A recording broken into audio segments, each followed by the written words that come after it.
Hey Paul, Allô, bonjour. allô, allô. Allô, Cathy. La famille Michaud, Famille allô. Michaud, merci d'être là. Merci. Lison. Allô, Lison. Bonjour aux gens de la France et de la Belgique. Très bien.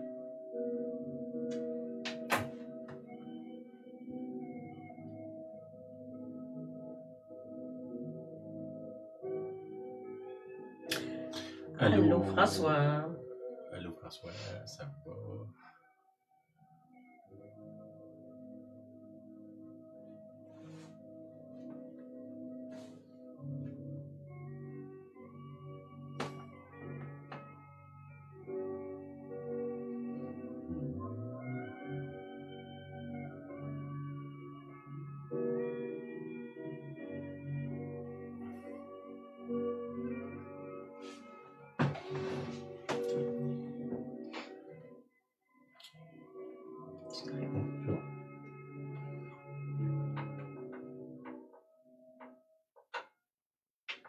Bonjour, bonsoir.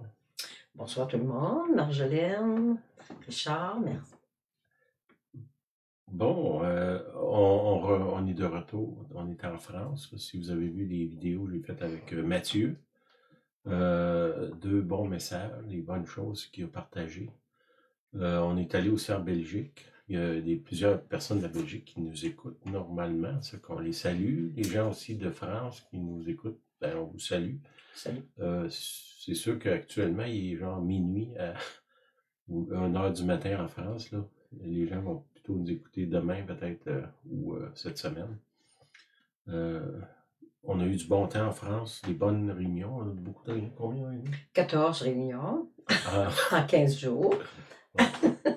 Fait qu'on n'a pas été en grosse vacances beaucoup, mais on a eu du bon temps, des belles rencontres. Le Seigneur, il fait vraiment, ça bouge là-bas. Les églises, l'œuvre aussi que nous on fait finalement. Merci. Je remercie Seigneur pour ça. Merci Seigneur, vraiment. On avait une annonce aussi le 27, samedi, cette semaine. Il y a une réunion de silence chez nous à 1h. Ça commence, qui arrive un petit peu avant. Si vous amenez votre lunch, on mange après ensemble, on partage finalement. C'est qu'on vous invite, bienvenue. On a eu des bonnes réunions les dernières semaines, les derniers mois, je veux dire. C'était vraiment rafraîchissant. OK, j'avais... j'ai ma rencontre mardi, ceux qui suivent mon étude. On entreprend la leçon suivante qui est l'imposition des mains. Bienvenue à tous. C'est déjà préenregistré, alors vous pouvez l'écouter à nouveau. Pour ceux qui nous suivent, là, on vous encourage.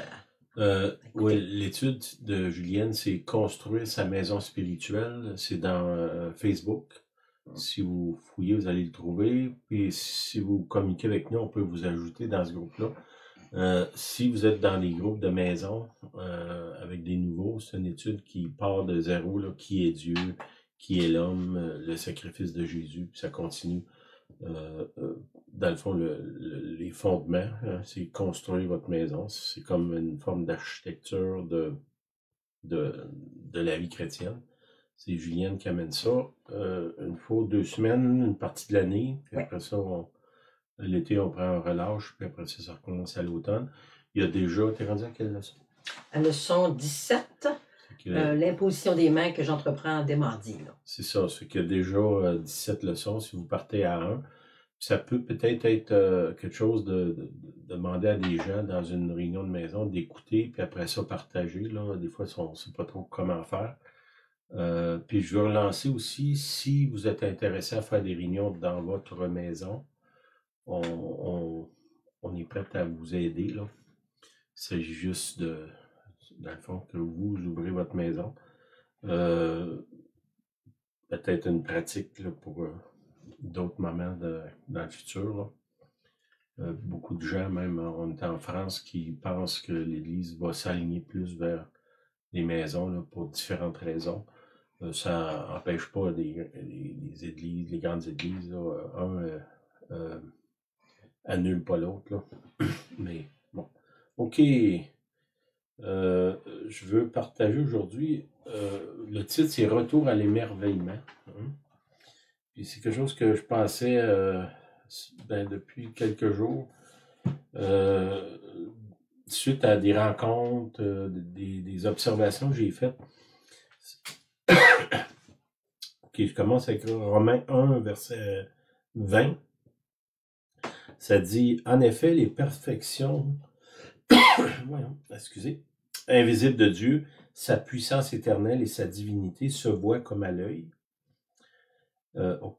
depuis la création du monde quand on les considère dans ses ouvrages. Okay? La perfection invisible de Dieu sont révélées par sa création si on considère l'ouvrage. Hein? L'ouvrage, c'est son œuvre, l'œuvre de la création, ce que ça enterre. Un peu pour ça que j'ai mis des fleurs derrière moi.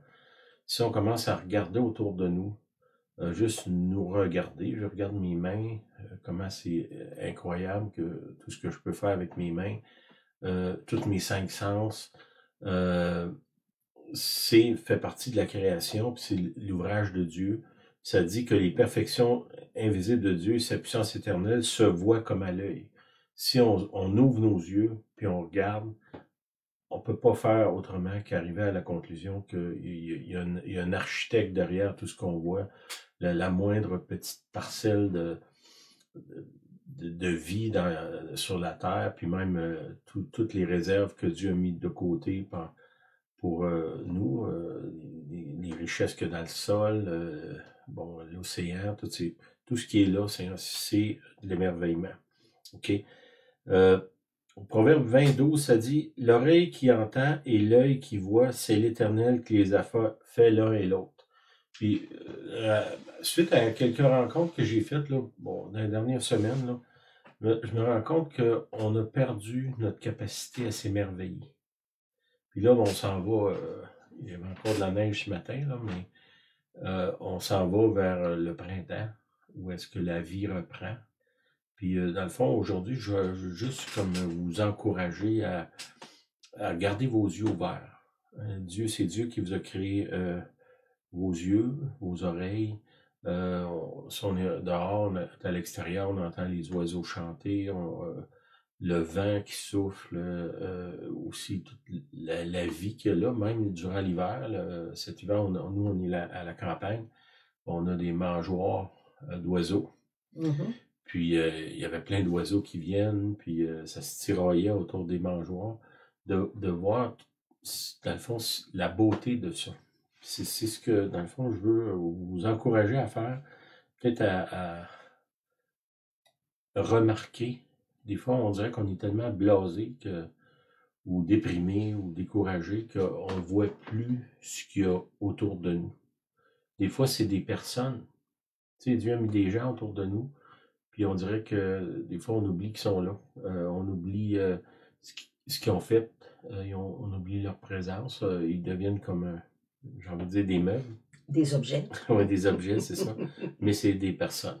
Il y a des objets aussi qu'on peut voir, regarder, puis encore s'émerveiller. Je pensais, dans Genèse 2, 8, ça dit « Puis l'Éternel planta un jardin en Éden, le jardin d'Éden, du côté de l'Orient, et il mit l'homme qu'il avait formé. » Je pense à... des fois on visite un jardin botanique, puis Dieu a planté un jardin. planté, ça veut dire qu'il l'a pas fait apparaître, là. Il l'a planté. Puis tout ce qu'il y avait là, c'est Dieu qui a jardiné, on peut dire, qui a disposé les plantes, qui a disposé les arbres, les fleurs, tout ça. Puis dans le fond, pourquoi que Dieu fait un jardin pour mettre l'homme au centre du jardin? Hein? C'est pas juste pour émerveiller l'homme, la femme, qui puissent voir autour d'eux là, la grandeur de Dieu dans sa création. Je reviens encore avec les fleurs derrière moi. On était en France, là, puis le printemps est un peu plus avancé qu'ici. Il y avait plein de fleurs dehors. Des lilas. des lilas, oui, en fleurs, l'odeur. Il y avait d'autres sortes de fleurs que je ne connais pas, ça sentait là, vraiment, là, les sens étaient éveillés. Puis aussi la couleur des bleus, vraiment extraordinaire, des mauves, des roses, des jaunes, qui étaient toutes là, tu sais, souvent on passe au côté puis on les voit pas. Puis s'arrêter puis aller scruter le cœur de la fleur, de regarder les feuilles aussi, toutes sortes de couleurs, de formes, de consistance. Puis aussi, tout ce qui a rapport à la vie, on était dans les parties du nord de la France qui avaient... il y a des châteaux, il y a des choses extraordinaires à voir. Des vieilles maisons. Bon, c'est sûr que moi, j'ai travaillé beaucoup dans la construction, réparer des maisons. J'aime juste regarder la façon que c'est fait, les détails, les fenêtres, différentes choses. Là, juste remarquer, puis d'une certaine façon, s'émerveiller, dire, bon, il y a une maison là, qui a été construite, là, je sais pas, moi, 300 ans, puis elle est encore debout. Des fois, les murs, c'est un petit peu de travers. Alors, il y a une place on est allé, il y a une maison qui date de, je pense, c'est 1300, des centaines d'années. La maison est vraiment tordue, mais est encore debout.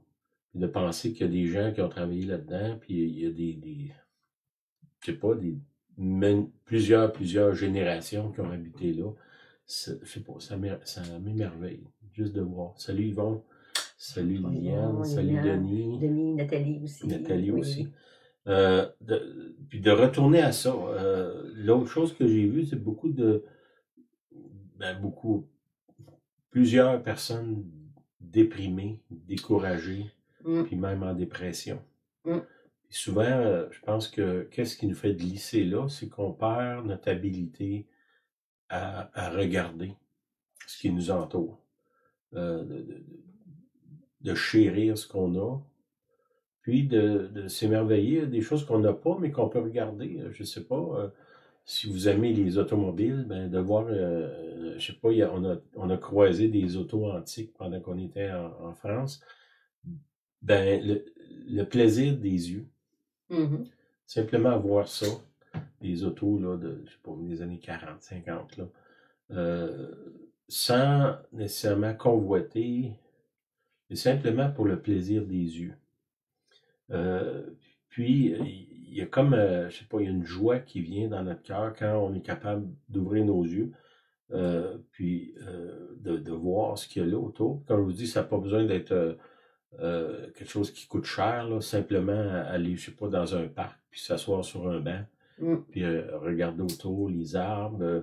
Je pensais aussi, je sais pas moi, aller, à moins que vous soyez un acheteur compulsif, là, aller dans un magasin, un centre d'achat, puis simplement se promener, puis regarder les vitrines, le linge, les couleurs, les fleurs, les arrangements, sans nécessairement entrer dans le magasin puis acheter des choses, mais simplement jouir de regarder les choses qui se passent. Ça peut être sur la rue, un parc, sur le bord de l'eau, sortir finalement, puis s'émerveiller.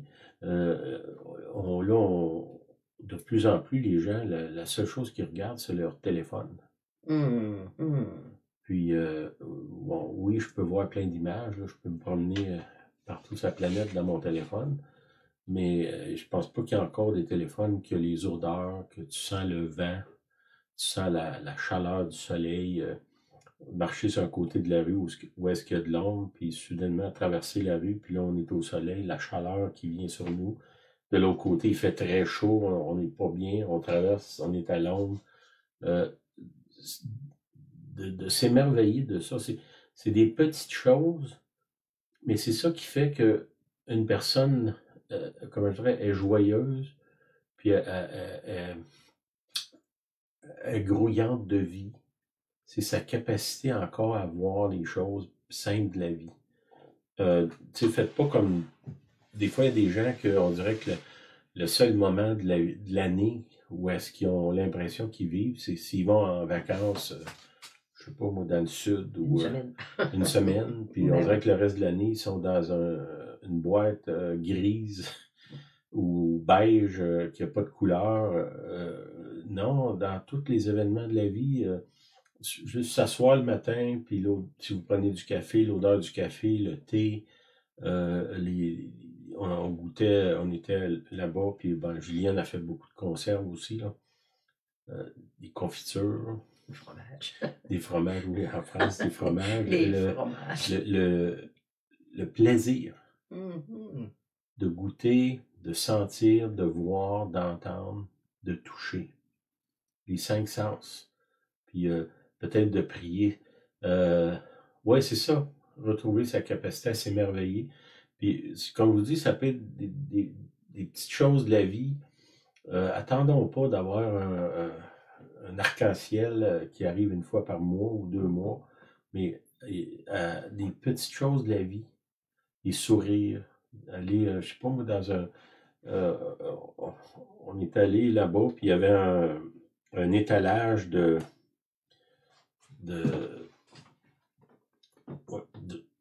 ben moi j'aime les fruits de mer, là, c'était incroyable les étalages qu'il y avait.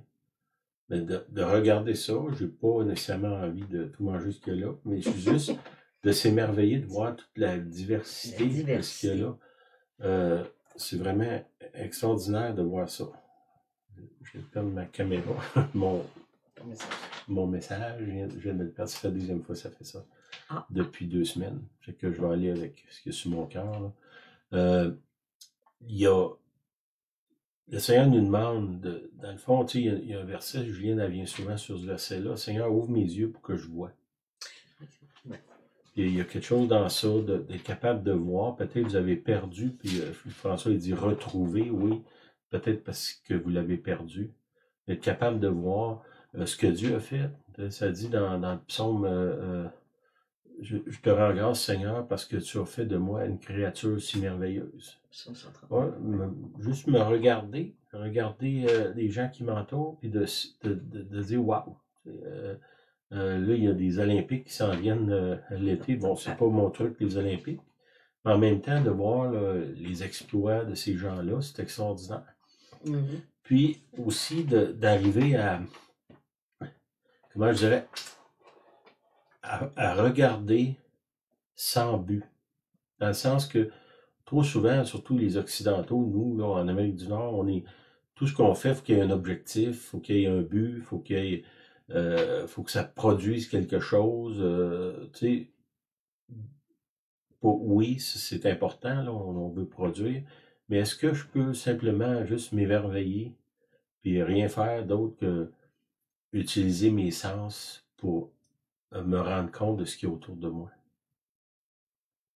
Puis ça, mais je vous encourage à le faire. Peut-être vous donne un devoir, si je peux faire ça, à regarder ce qu'il y a là autour de vous avec un nouveau regard. Peut-être que vous vivez dans un quartier, dans votre voisinage, où vous allez travailler. Sur la route, à un moment donné, on ne voit plus. Parce qu'on est tellement habitué de passer là qu'on ne voit plus les choses. Mais de regarder les gens aussi, des gens qu'on croise à tous les jours, finalement, on les voit plus.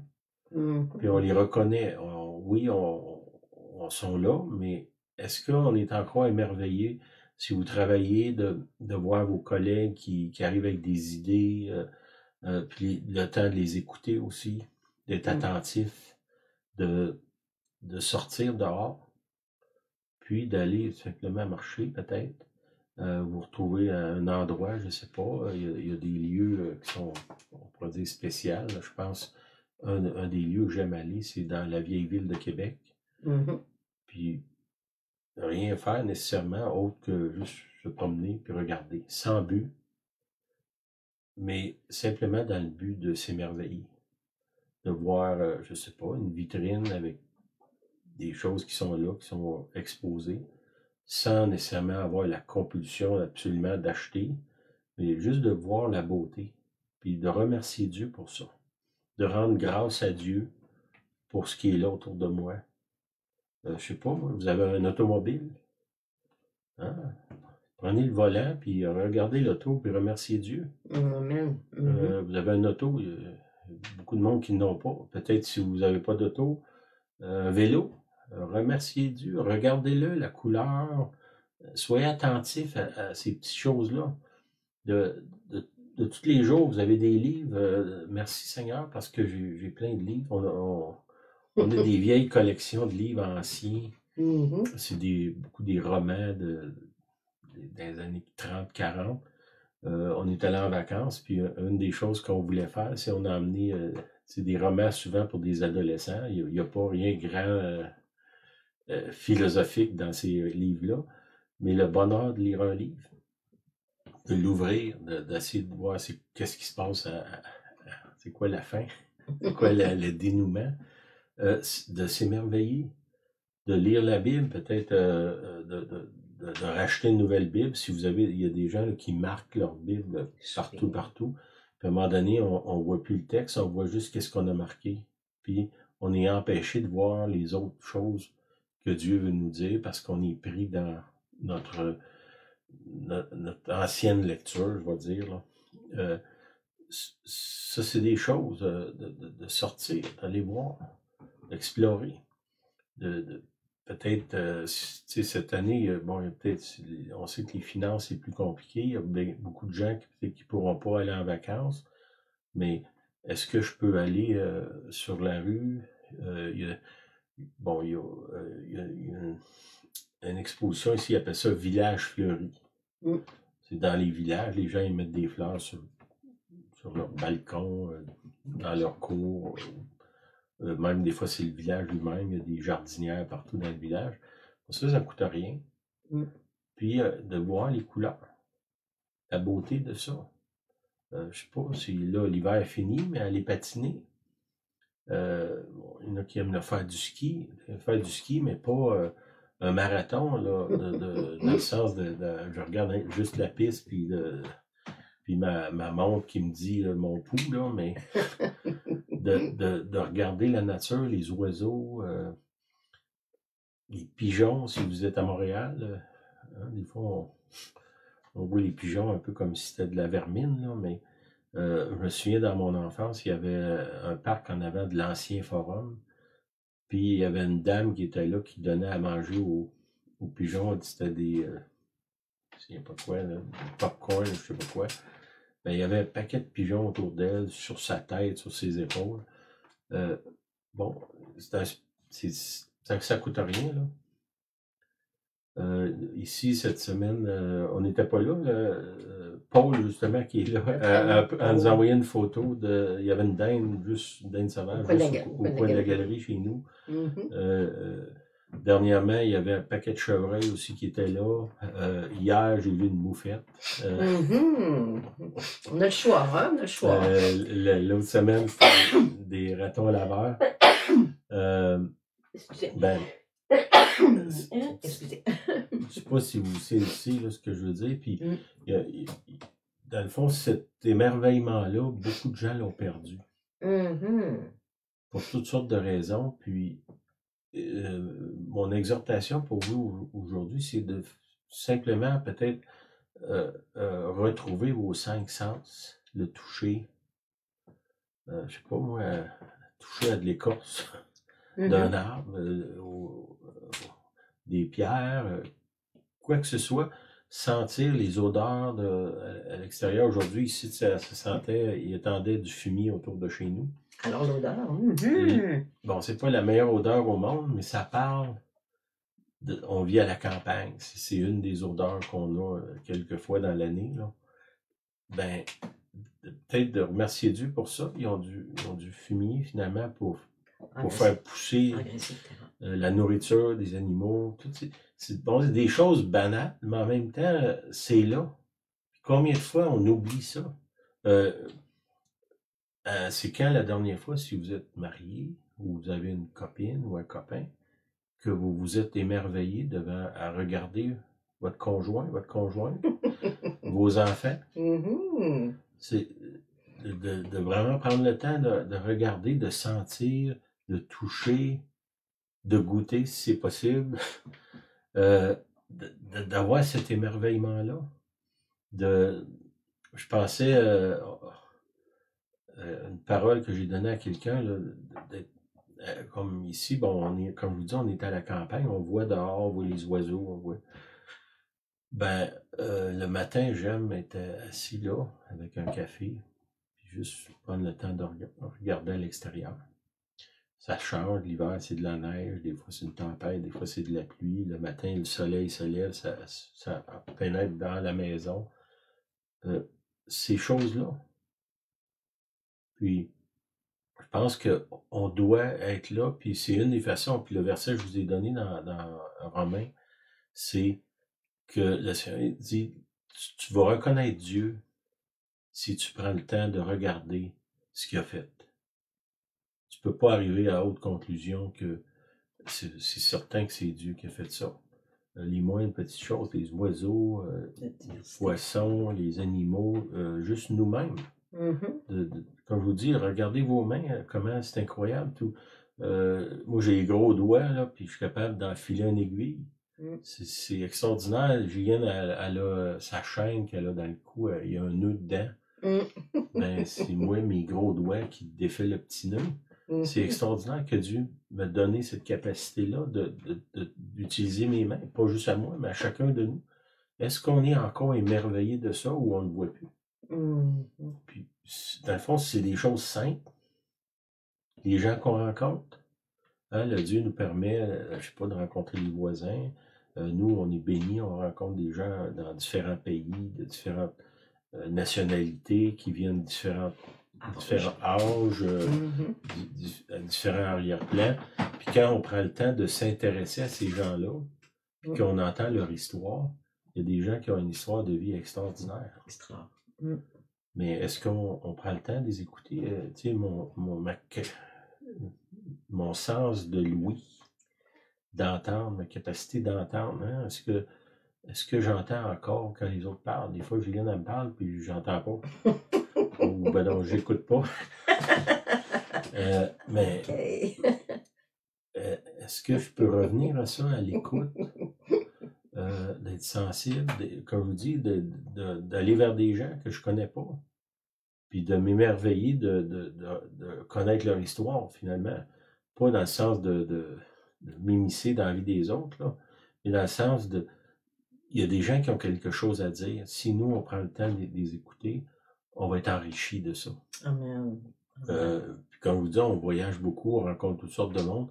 Combien c'est riche d'entendre le témoignage de la vie de certaines personnes. D'autres, c'est d'une expertise, des gens qui, je sais pas moi, quelqu'un qui est bon dans le jardinage, qui me donne plein de trucs de jardinage, quelqu'un qui est, je sais pas, mécanicien, puis il me donne des trucs. Puis ce partage-là, la cuisine aussi, là on était dans notre pays, ben ils ont une façon différente de cuisiner, ben, de s'intéresser, de sentir les odeurs de la nourriture, d'être là aussi si vous allez dans, je sais pas, dans un restaurant, ben d'être attentif aux gens qui vous servent, d'être généreux, d'être gentil, de remercier Dieu. Tu sais, dans un restaurant, je cuisine pas, je fais rien, je ramasserai pas la table, je vais pas essuyer la vaisselle, il y a quelqu'un qui me sert. C'est merveilleux. Merveilleux. Ben, est-ce que je le vois encore? Est-ce que je suis capable de voir ces choses-là? Puis trop souvent, on ne le voit plus.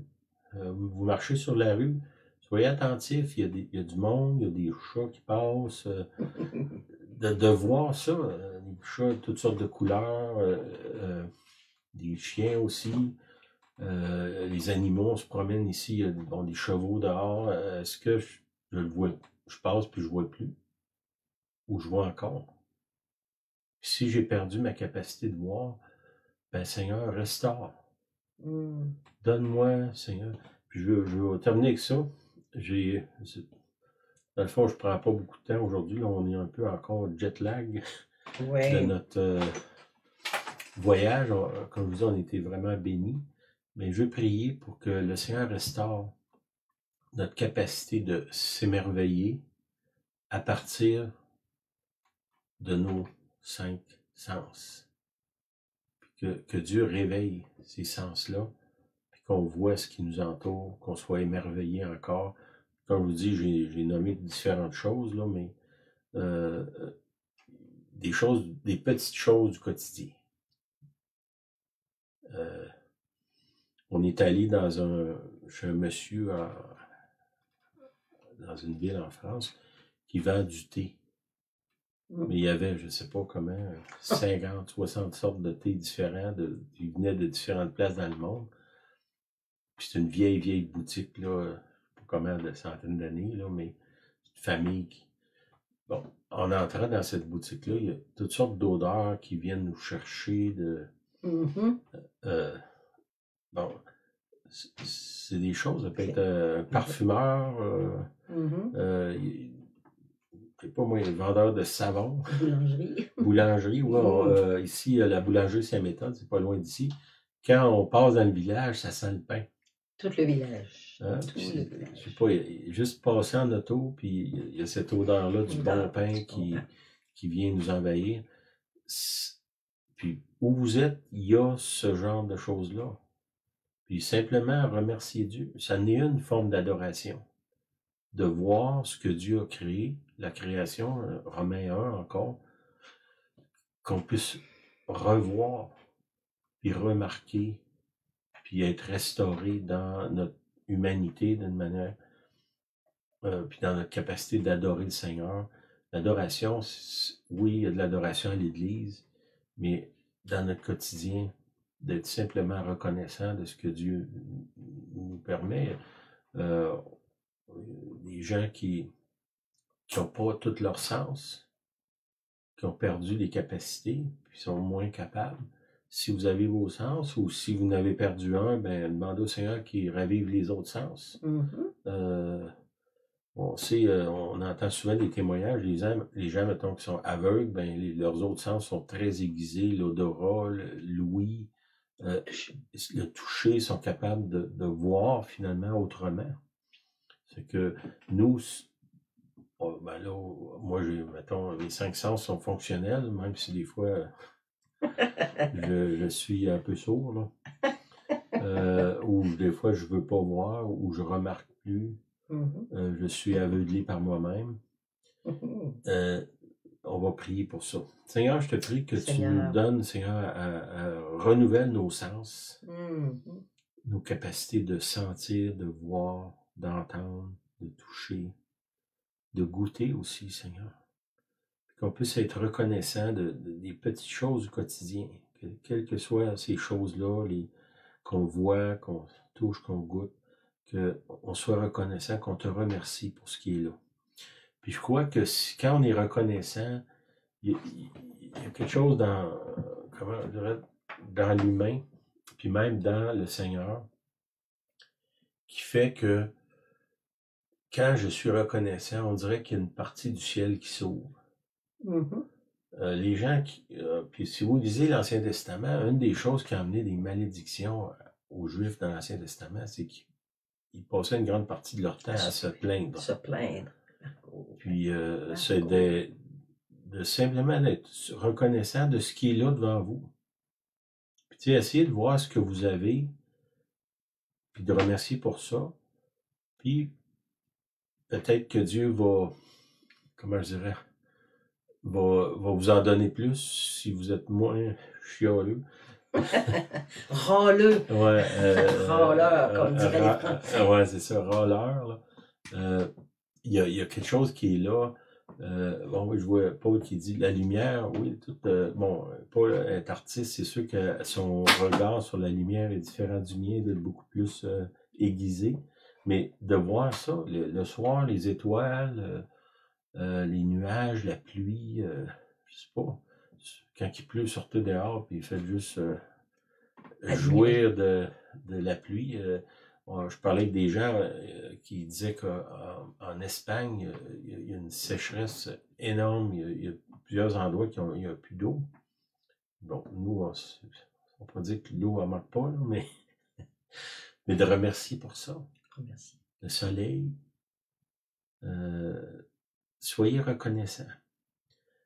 Puis remercier le Seigneur de toutes ces choses-là. Puis même des choses qu'on pourrait dire Dieu n'a pas créé, dans le sens, si je vais dans un magasin puis je vois un étalage je sais pas moi, de vaisselle, de linge, mais c'est quand même Dieu qui a donné les dons aux humains. Mm. Puis de remercier ce que Dieu fait au travers des humains, comme je vous dis, quel que soit le domaine que vous aimez, si vous aimez l'automobile, de voir le beau travail qui se fait dans ça, la technologie, les couleurs. À chaque année, il y a des nouvelles couleurs d'auto qui sortent. Puis moi et Julienne, on regarde, oh, wow, as-tu remarqué cette telle couleur? Des fois, c'est beau, mais d'être reconnaissant pour ça. C'est des petites choses. Je pense pas que je vous apprends rien aujourd'hui, mais peut-être de juste revisiter ce qui est autour de vous, puis de restaurer finalement votre capacité à s'émerveiller. Amen. T'avais-tu quelque chose? Oui, je vais ajouter, je lisais un document récemment sur redevenir comme un enfant. Si on prend le temps on a eu 6 enfants, des petits-enfants, si on prend le temps de les regarder dès leur bas âge, ils s'émerveillent un peu de tout. Je vous donne un exemple, c'est un papa qui revient du travail, la petite jeune fille, la petite elle a 3 ans environ, le papa la prend par la main pour une petite marche autour là, du trottoir. Puis, il avait tombé de la pluie cette journée-là. Alors la petite, dès qu'elle a vu la flaque d'eau, les 2 pieds dans la flaque, et elle saute et elle s'amuse dans la flaque d'eau. On peut imaginer l'enfant. Le papa, qui est tout près, devient un peu impatient, s'inquiète de la petite, c'est l'heure de rentrer, c'est l'heure du souper, maman va s'inquiéter, elle est toute trempée. Alors que l'enfant s'émerveille d'une simple flaque d'eau, le papa, ses responsabilités de père, de parent, qui sont pas négligeables, mais il a complètement perdu l'émerveillement, la simplicité de l'enfant qui est là, qui joue dans une simple flaque d'eau. Alors, c'est peut-être une petite exhortation en disant, oui, on doit être responsable, oui, on a de la responsabilité, ne perdons jamais l'émerveillement. Revenir comme un enfant, c'est ce que la Bible le dit d'ailleurs. Puis une chose aussi en terminant, aussi de se réjouir de ce que les autres ont. Aussi. D'avoir un regard sans but, dans le sens que j'ai pas un objectif, je fais simplement m'émerveiller. On pourrait dire mon seul objectif, c'est de m'émerveiller. Je veux pas convoiter non plus. Je veux pas être jaloux non plus, puis je veux pas être frustré. Que je me réjouisse de ce que les autres ont. Puis que je puisse m'émerveiller de voir la joie que des autres qui ont peut-être des choses que moi j'ai pas, que j'aimerais avoir. Ben, si Dieu bénit quelqu'un d'une façon ou l'autre, que moi je puisse me réjouir. Amen. Puis réjouir de ce que moi j'ai. Puis laisser Dieu être Dieu. Amen. Amen. Ben, merci d'être là. Soyez bénis. Bonne semaine. Amusez-vous à vous émerveiller. L'émerveillement, c'est sans fin. Ouais. Et on est revenu, puis je voyais sur la route, les petites fleurs jaunes étaient déjà sorties. C'est drôle parce qu'il y avait de la neige. Les petites fleurs jaunes. Les autres, ça s'en vient. Il y a, comme je vous dis, il y a les odeurs, il y a plein d'autres choses là, qui sont là, même si le printemps n'est pas commencé parfaitement ici. Non. Mais déjà, ce qu'il y a là autour de vous, les personnes, tout ça, soyez émerveillés. Émerveillés. Amen. On vous bénit. Bye bye. Bye bye tout le monde. Amen. Amen. Je les ai vus, oui. Bye bye. Soyez bénis.